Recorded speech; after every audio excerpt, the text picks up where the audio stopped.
কি খাওয়া হয়েছে? পেট ভরেছে?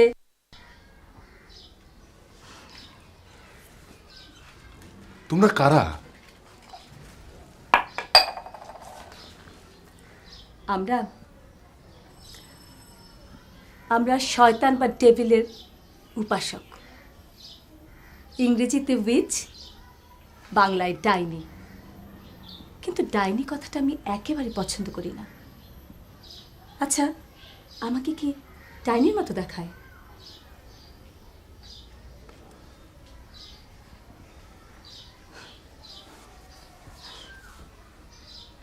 কিন্তু তোমরা কারা বললে না?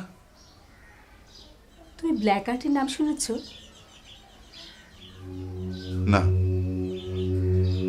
মানুষ যখন প্রথম ঈশ্বর বা গডের কনসেপ্টের সাথে পরিচিত হয়েছে, ঠিক তখনই একই সাথে ডেভিল বা শয়তানের কনসেপ্টের সাথে পরিচিত হয়েছে। ইনসিডেন্টালি পৃথিবীর বেশিরভাগ মানুষই ঈশ্বর বা গডের কনসেপ্টের সাথে প্রভুত্ব স্বীকার করে নিয়েছে, কিন্তু ঈশ্বরকে অস্বীকার করে ডেভিল বা শয়তানকে প্রভু হিসাবে বেছে নিয়েছে এরকম মানুষের সংখ্যা কিন্তু কম না। 16th সেঞ্চুরিতে সারা ইউরোপে এই ধরনের মানুষের ছেয়ে গিয়েছিল। এই ধরনের মানুষেরা যে নিয়মে ডেভিলের উপাসনা করে সেটাই হচ্ছে ব্ল্যাক আর্ট বা ব্ল্যাক ম্যাজিক। আর যারা এটা করে তারাই হচ্ছে ব্ল্যাক আর্টিস্ট।